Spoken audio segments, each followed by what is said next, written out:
The PlayStation 4 feels like it has been immortal this past generation, especially with people not wanting to move off of it. But I'm not going to talk about those people who honestly have the right idea in terms of staying on the PlayStation 4. I'm going to be talking about the games. And boy, does a PlayStation 4 have games, unlike its successor a little bit.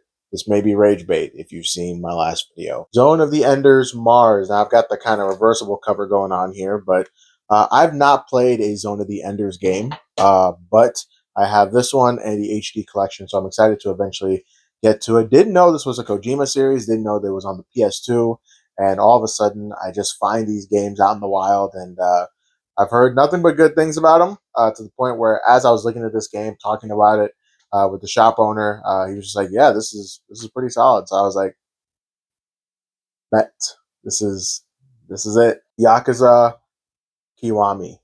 Um, I've heard people say Yakuza. Is it Yakuza or is it Yakuza? I really don't know what the right pronunciation is. But this one is also a steelbook. I also love that PS4 console exclusive game type thing it's got going on over here. That's something that I enjoy every single time. They're like, "Hey, you can only get this game on PlayStation 4," and I enjoy that. So you got, bro. I don't know his name honestly, and this really nice dragon, fish art on the back too. So it's kind of hitting right now. Again, haven't played this one. Got this one when I was down in Syracuse. So that was that was a find I was not expecting at all. But it looks pretty good. And I'm a sucker for steelbooks, as I mentioned before. So had to had to cop. Uncharted, the Nathan Drake collection. So I played Uncharted 1. I thought it was pretty good, but like ultimately, like now that I've sat on it for a few years now, I've just mostly been like, it was all right. It was good. It was all right leaning on good. Good leaning on all right, like 7. 7. That's solid. That's why I give it. Uncharted 2 has one of the greatest openings in a video game of all time. I really want to get back to it. I'm about halfway through, but that's kind of what this has been for. So this is the first way I experienced Uncharted. Now I have the Uncharted games on the PS3. As I mentioned before, my PS3 video.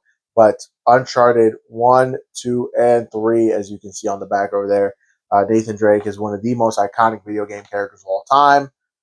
It's just been one of those things where I feel like a poser sometimes just because I have not finished the Uncharted trilogy, but I want to. Speaking of Uncharted, we got some more Uncharted coming up. The Lost Legacy. Now, I think there's like a side character type thing going on, but these games have also been pretty well received, I've heard, so excited to also get to these as well. And I've got Uncharted 4. Now, Uncharted 4, people say this is a banger game, a really good example of how you finish off a franchise in the in the modern era.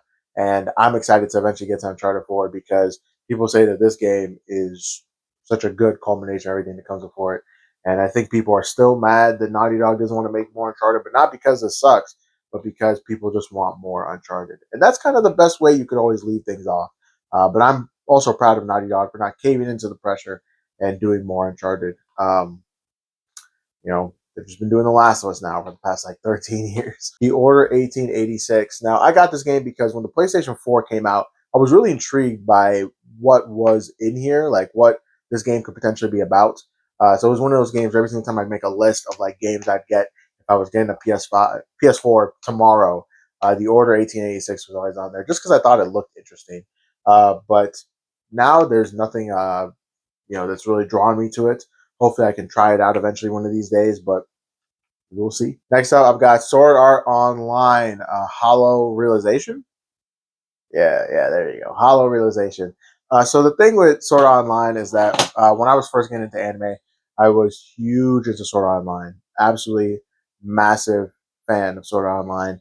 And I looked at, all the different games coming out for it, and I was like, you know what? These probably might be the one video games where if these were average, if these were mid, if it was slop, as the kids like to say, whatever adjective you want to throw on there, I wouldn't even be too mad because that's what SAO is. So I was like, let me pick this up and see if this game is, if I actually get some enjoyment out of this game, or if this game has the essence of SAO. Because I feel like if you make a mid slop anime game, that's actually kind of what you want to see out of SAO because or an SAO game because it's mid and it's just not as good as a lot of people thought it was on first watch. Or who knows? Maybe I'm talking to some SAO fans. Either way, you do your thing, King. I mean, again, I don't have much right to complain.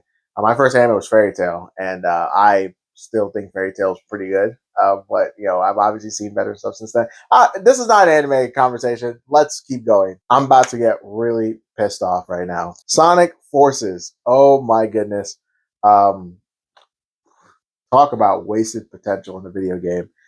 Sonic Forces was an anniversary title, right? As you, if you really couldn't tell from Classic Sonic being there, alongside Modern Sonic, alongside Make Your Own OC, and it just squanders every bit of potential it has. I don't mean to turn this into a Sonic Forces review, but the fact that it's like, all right, we're bringing back Classic Sonic. It was nice to see him again in Generations, but who knows? Maybe we have a really good idea for what we want to do this time in terms of integrating classic Sonic gameplay alongside modern Sonic gameplay. That didn't happen. The modern Sonic gameplay was pretty good. I'd still argue that. Classic Sonic gameplay was really rigid for some reason. And the OC gameplay, I expected it to be like a mix of the two, but it really wasn't. It was more so like I don't know. It was really underbaked, and it ultimately boiled down to a very underwhelming new character in Infinite. But Infinite's gotten a lot better since then because of the IDW run, which just happened recently as of the recording of this video. So before, recently, as in like before, like 2 months ago, 1 month ago, uh, Infinite was a nothing burger character. It's just, yeah. I'm sorry, dog. I pre-ordered Sonic Forces. So yeah, sometimes you can kind of tell how my interaction level with the game is based on how much I'm ranting to you. But I pre-ordered Sonic Forces. For a long time, my Switch had Sonic Forces Joy-Con skins on it. I was excited about this game. I think that was when it was like 60 smackaroos. I remember it being like full price, and then they dropped it down to 40, and it stayed 40 forever. And then they double packed it up with like Team Sonic Racing, either Team Sonic Racing or like Puyo Puyo Tetris. And now like you can find this game for like $5 anywhere. It's just probably the most average Sonic game of all time, but like it could have been it could have been peak. It could have been peak. Skyrim. This is like the fourth time I've talked about Skyrim. Uh, but I'm going to talk about Skyrim again anyway. So I actually recently played Skyrim again on 360. So again, that's not the PS4. So why am I talking about that? Good question. I'm just going to ignore that. So Skyrim on the PS4, have not played that, but Skyrim on the 360. I'm not going to lie, it's kind of crazy how it feels very clunky and very like slow and stuttery and like almost like filled with bugs. I don't know. It's like I'm really getting the whole like people were like this was their definitive way to play Skyrim until it was ported to like everything in existence. I'm just so confused as to how this ended up being the way. But yeah, Skyrim is just it's Skyrim. There's nothing else to really say about that. Shenmue 1 and 2. Now, Shenmue before used to be known as that type of game where I was like, oh, okay, like I think the creator said something along the lines about, oh, I haven't played a video game in like 20 years, like, and I still bet I could make a good video game. It's like, I don't know, dog. Ah, but I also now know Shenmue is that game that bankrupted Sega, or was like big reasons to why they exited the console space because they spent like I don't know a couple like tens of millions of dollars on Shenmue as a concept, and it's like, all right, man, that's a lot. But I've heard these games they have their place in the gaming zeitgeist. In terms of just updating my gaming knowledge, I do want to hit them eventually, but I'm not really feeling it, and I'm gonna keep it a beam with you. Recently, not really feeling it recently. So, but who knows? Maybe one day. There are some moments where I'm very like lenient towards Sega properties, whether it be Monkey Ball, Nights into Dreams. I almost said Ape Escape because I was talking about monkeys. Nights into Dreams, Alex Kidd. But that now is not one of those times. And Shenmue rarely comes up in that field of vision every single time that I think about that. So, Shadow of the Tomb Raider. Now, I've played the original Tomb Raider remake, the original Tomb Raider, and the remake, the 2013 Tomb Raider, is what I should just say. But I haven't played Shadow of the Tomb Raider, I don't think. So, I really want to get to Shadow of the Tomb Raider and actually give that a go, but I haven't. Ratchet and Clank. Keep the Thule by my side. You like Ratchet and Clank. So this was my first Ratchet and Clank game. It was, yeah. So I remember I played this my sophomore year of college. And the cool thing about this game is that it was very palatable for someone like me who basically had no Ratchet and Clank content fed to him. I knew that this differed a little bit in terms of how it handled some of the writing, choices in terms of jokes and references and innuendos and stuff like that. But I actually really enjoyed it. I did feel a little bit like playing a Pixar movie, but this is kind of Ratchet and Clank's lane. I've already mentioned this before when I was talking about Rift Apart in my last video. But I enjoy Ratchet and Clank 2016. I recommend Ratchet and Clank 2016 if you want to get into the series. I'm playing through Ratchet and Clank 2002 on the PS2 right now, or yeah, I think that's a 2002 game. On the PS2 right now, and I'm having a blast of a time. So please, if you want a more modern way, get into Ratchet and Clank. If you just heard some things about it, if you want to give it a go, Ratchet and Clank is fine. Rift Apart, honestly, is fine too because there's not much continuity between the two. It's very isolated. But if you want this is the Ratchet and Clank origin story, literally.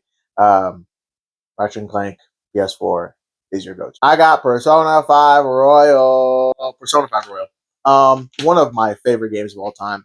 I have talked about P5 Royal before because I remember I have this also on my Series X. So I mentioned before, probably in that video, but I want to do a very similar joke where I had all these different copies of Persona 5 because someone made another video very similar to the video I mentioned before about the Skyrim video. Again, check out the Xbox One video if you're unaware of that, or the 360 video. I think the 360 video is when I first talked about it. But someone made a very similar video where they were like, all right, actually I have this copy of Persona 5 and like actually I kind of need the base game, so I had to get that one. But then I realized like, oh, I don't really have Royal on a handheld, so I got Royal on a handheld. And I did blah, blah, blah. And like they're just justifying why they have like 10 copies of Persona 5. And I thought that was funny. And these are like $6 each, probably. Aside from like the newer stuff, like Royal on the Series X is like 40 something, I think. Either 40 something or it's like 30 something now. It's not single digits price wise, but I say all this to say I have multiple copies of Persona 5. So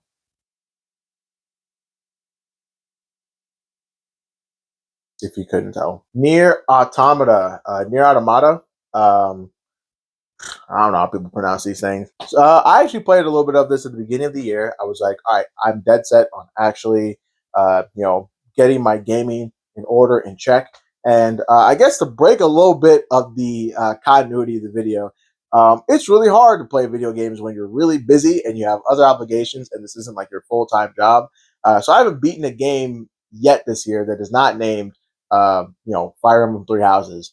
So it's been really hard to actually sit down play a video game from start to finish consistently. Every single time I realize I'm not making good enough progress, I'm like, like I kind of feel like trying something else. But I want to tie a little bit into the end of the year video I plan, or I have planned for 2026. So stay tuned. Uh, but anyway, Near Automata, had fun with it. It was pretty solid. I like the combat. I like the kind of like drone piloting that you got going on throughout different sections. And I hope to get back to it eventually because it is definitely a game I want to try out. Or definitely a game I want to beat. I've already tried it out. Sorry. My bad. NBA 2K20. Oh boy. So I actually do have something to say about this one. So if you just spawned into the world, first off, welcome. I'm glad you decided to check out my YouTube video and my YouTube channel. The first thing you did when you hopped in here. I appreciate that. You have a lot to catch up on, by the way. But anyway, speaking of stuff to catch up on, there was a pandemic in 2020 slash 2021, and like everyone else, was stuck inside, right? And I played probably more video games in that time period than I probably ever have before and since. And 2K20 was the majority of that playtime, and I spent playing it with a friend, shout out John, and we were queuing it up, man. Every single time I was either on my career, I was on Play Now Online, just having a blast. But I wouldn't say 2K20 is a good good game, obviously, but I wouldn't say it's also a good 2K game either. It just really is one of those things where it's like a pandemic kind of elevated it and made me interact with it in a more meaningful way, which I guess you could kind of argue like made me actually interact with it in a way that could have brought out its full potential because I did enjoy playing the game, and you know, I mean, people play bad games that they don't enjoy all the time. Where am I going with this? Anyway, 2K20 was the pandemic game. That's what I mean to say. And I find it funny because I have not played a 2K game for longer than like 30 minutes since 2K20. So thank you, 2K20, for being the last hurrah, pretty much, in terms of my love for 2K as a franchise, but also for, kind of killing it at the same time. So it is what it is. So I've got Naruto Ultimate Ninja Storm 4. This has Boruto on the cover, so it's obviously bad. Yeah, I know. Low blow. Boruto slander. Ooh, yippee. But the thing about the Ultimate Ninja Storm series is that I consumed it very passively growing up. Um, I played a little bit of three, a little bit of two, mostly like through kiosk demos and stuff like that. But I had never really owned the Ultimate Ninja Storm series until I started collecting video games. And Ultimate Ninja Storm 4 is, of course, a game that I've not played yet. If you couldn't tell when I brought it up, it's still in its packaging. So that means I have not played it. But I'm going to get to it eventually. I promise. I promise. I promise. I promise. It's going to happen. Um, and I'm going to try it out, see how it compares to the other Ultimate Ninja Storm games. I actually kind of enjoy some of the Naruto GameCube games a little bit more than Ninja Storm, but that is just me. That's just me. I just kind of like the clunkiness. I don't know what it is. So Monster Hunter World. My relationship with Monster Hunter is I've played two games in the series, Rise and Wilds. World, as you just realized, is not one of those two. So I have not played World. Kind of want to try it out. I think it might be an online only game. I don't know. But I do want to eventually try it out and see kind of how it is. I own a lot of Monster Hunter games, and the reason I own a lot of Monster Hunter games is because I have friends that are super into Monster Hunter, and I want to at least be like I've touched basis on a good amount of the franchise, and here's what I think. So Monster Hunter World is in the books for that. I've also got Mega Man Battle Network Legacy Collection. So Mega Man Battle Network is this game series that I think I mentioned before. I don't know if oh wait, no, I haven't. So it's another game that I watched a friend stream, and because I watched him stream it, I really had no reason to uh, go after the games for myself. But then I saw that they're releasing a collection of the Battle Network series, and the Battle Network series at first I thought it was kind of this thing that's very similar to the Sly Cooper series, where it's not really as acknowledged as much in the greater like grand scheme of gaming, or even just like the kind of subset that it's in. But Battle Network is actually increase in popularity, probably because my generation is getting older and we're able to talk about things more on the internet. But Mega Man Battle Network is was a series that I do want to eventually actually try out myself. But the priority has not been high because I have had these games streamed to me. So I'm sorry about that. But when the time comes, they will all be here. Mass Effect Andromeda. Oh, brother. So I have not played this game, but I've not heard a single good thing about this game. So I don't know if I really want to play it. I think it might end up just being a genuine, collection piece where it's like, hey, I have all the Mass Effect games. So that is something that's not as high on my list as Mass Effect 1 through 3. Marvel Spider-Man. You already know I got the reverse cover going on. I like the front. I think the back is a little bland, but it is what it is, though. So still displays well on my shelf. So Marvel Spider-Man, one of my favorite games of all time. I talked a little bit about Miles Morales. Talked a little bit about Spider-Man 2 in my PS5 video. But the original Marvel Spider-Man, one of my favorite games of all time. I've played it about 3 times now from start to finish. I love that game. As someone who grew up on Spider-Man 2 on the PS2, just getting another Spider-Man game that is like really, really good and dope has been nice, especially because I feel like outside of or before Spider-Man 1, we only really had the Amazing Spider-Man 2 as like this, okay, this game's kind of a little underrated, but I think a lot of its price increase was because it wasn't really like widely out there and it was like a tie-in game that was still Spider-Man, but still like decent enough for people to like want it. But Marvel Spider-Man 1, there's so much I could say about that game, but I love it. Um, did all the side quests, the DLC, 100% of the game, which is crazy because I don't normally 100% games, but that was one where I was just like, I just feel like doing everything. I feel like it, so I'm going to 100% it. And not I did not have fun. Single time did not have fun. I double negative, so I did. I had fun the entire time. I should have just said that. Sekiro Shadows Die Twice. My brother's super into Sekiro. I have a friend, shout out to him, who's also super into Sekiro. I really want to get to Sekiro eventually, but I have a confession to make, guys. I'm scared. Yep. Fear has been dictating this decision, primarily because uh, From Software games are just kind of intimidating to me. Aside from like Elden Ring, which is like okay, like I've seen newcomers get into that. The Kai Cenat stream helps too because that's been one thing where it's like, hey, like this dude can fail over and over again and still stream it to millions of people. Then maybe I can like feel comfortable losing a couple times by myself in an isolated environment. But Sekiro has been one of those things where it's like, all right, man, like I am aware of my capabilities. I'm not built like that. I think I should just leave that alone. But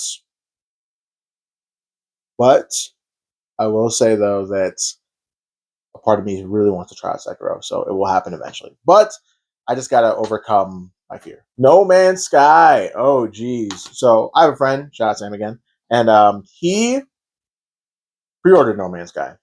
And he was like, "Oh, brother, this game is not good." But I know that it has improved as time has gone on, so kind of got the cyberpunk treatment. I think it was worse for No Man's Sky a little bit because people were still fine with buying cyberpunk, but No Man's Sky was this independent thing. It had no hype attached to it, but No Man's Sky is uh, a game that's kind of up there. It's like so. Here's everything I really, really want to play. Here's all the stuff where it's like, oh, like if I don't end up playing this in my lifetime, then I don't think I've missed out on much. No Man's Sky is definitely a little more towards the top, but it's still kind of in this middle pack, if that makes any sense. So yeah, Nat 2, baby. Yes, obligatory donkey reference. So it's Knack, bro. What else do you want me to say? Kingdom Hearts all in one package. Oh, I'm about to blow. So the Kingdom Hearts games are games that, as I mentioned with that scale before, they are at the tippity top of that scale.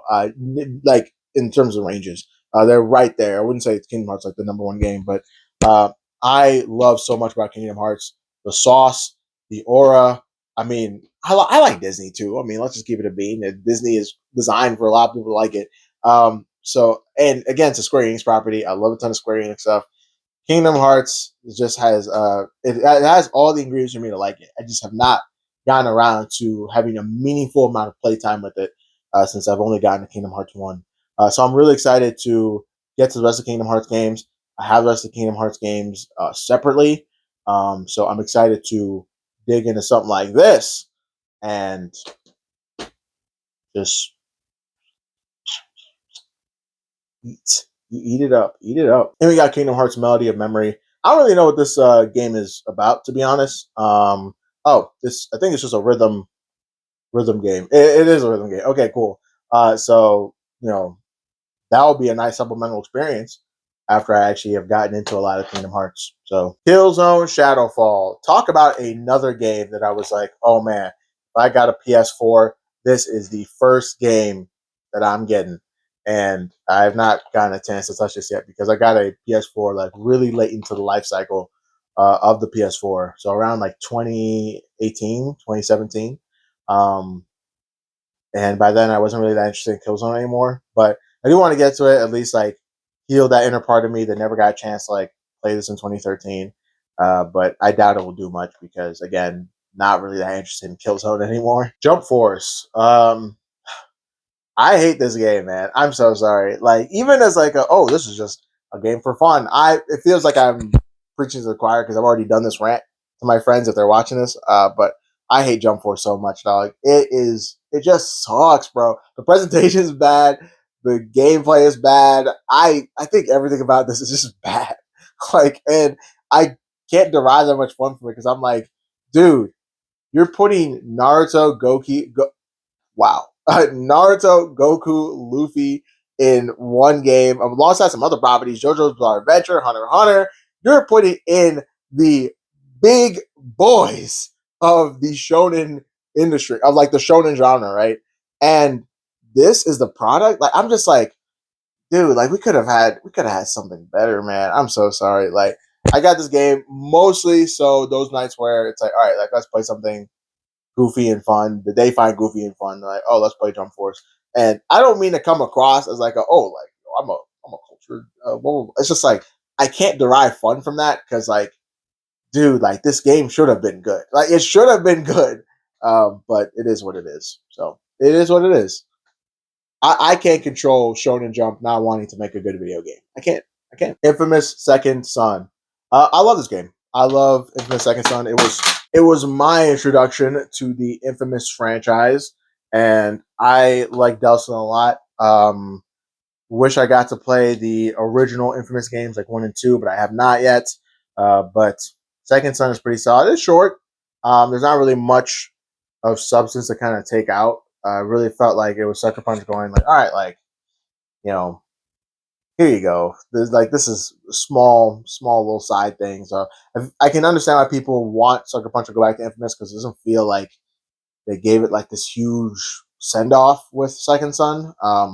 But I still believe that Sucker Punch will probably go back to one of those old franchises after they're done with Ghosts. At least like as like a testing the waters type thing. Even though they're a studio that normally moves on to new projects, I believe that will probably happen, but just in a very small capacity, maybe too small or smaller than people would like. Next up, I've got Horizon Zero Dawn. I talked a little bit about Horizon in my last video because I was talking about Forbidden West, and I had more so played Zero Dawn as opposed to Forbidden West. But Search for I couldn't get into Horizon. I'm sorry. I tried 5 times, and it just was not working, and that's okay. Honestly, I think Horizon was probably the first game that taught me like, hey, if you can't get into something, you just can't get into it. Actually, I lied. Hollow Knight taught me that, but I'm actually getting more into Hollow Knight. I just drop it the further and further I get each playthrough. So, but Horizon, I did not experience that. With Horizon, it was more so just I really don't feel like playing this anymore. I'm sorry. It lost me. It lost me a little bit. So now I like following up mid with peak. So I got Ghost of Tsushima. Ghost of Tsushima, one of my favorite games of all time. It's top 10. I love everything about Ghost of Tsushima. It's a good taking back what's your story, right? And Sucker Punch is really good at those taking back what's your stories, right? So I love Ghost of Tsushima so much. Jin Sakai, he's the GOAT. Just overall, an amazing array of characters. Good mechanics. Feels like Assassin's Creed, done right, or maybe Assassin's Creed. That's an Assassin's Creed game that's more reminiscent of older Assassin's Creed and what that formula should be like. So I've heard some people say this is an Ubisoft game that's done better than Ubisoft, and I can't help but agree. Even though I'm not that big of a fan of Ubisoft games anyway, but Ghost of Tsushima is a phenomenal video game. Please play it if you haven't played it. You will have the time of your life. Before, I used to be very um, I mean, it's gonna sound like obnoxious. It's gonna sound like I was very obnoxious, but in a way, I kind of was, in the sense of, oh, I don't play over the shoulder action games. Oh, Sony, over the shoulder action game, generic over the shoulder action game, number 355. Like, but after I played Ghost of Tsushima, I was like, you know what? Me and the bestie, like I love this game. It's amazing. Final Fantasy X and X-2. I've already talked about Final Fantasy X and X-2 on this channel. I have this exact collection for the PS3. I don't know if it was in the PS3 video because it may have been a little bit after I finished that video, but it should have definitely been in the PS2 video. That was one of the first PS2 games I got outside of my initial batch of games.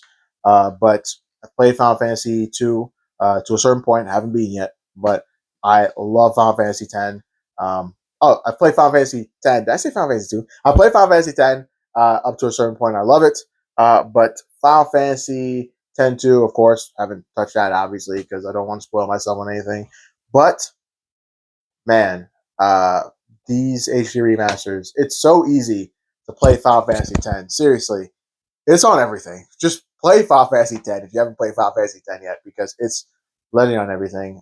There's a reason a good amount of people, I don't know the majority of people, but a good amount of people will say that it's their best Final Fantasy game or their favorite Final Fantasy game or the best Final Fantasy game. Just try it out, man. I think you'll have a blast. I've got Final Fantasy VII Remake, and now I actually tried this out this year. Okay, yeah. So yeah, hop off. I didn't beat Final Fantasy VII, but I got close to the end of disc one. So yeah, I know. Thank you. Yep. Um, so I played a little bit of remake because I was like, you know what? I have Rebirth about to come out with the remake soon. Um, Let me just switch over to the remake because I'm a product of my time. I'm a product of my time. Now, what can I say? I love PS1 games. I love the aesthetic that they hold. But at the end of it all, man, sometimes I'm gonna need some a little more modern. I'm gonna need those that auto saving, right?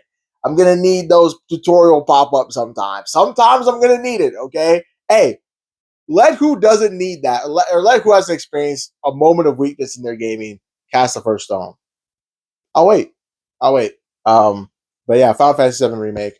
Um, I think this is how I'm gonna finish off the Final Fantasy VII like trilogy of games and just engage with it that way. But I enjoyed my time with the original Final Fantasy VII. So I got this game primarily because people said it was good. I know Pocopia feels a lot like this game, or that's what people say.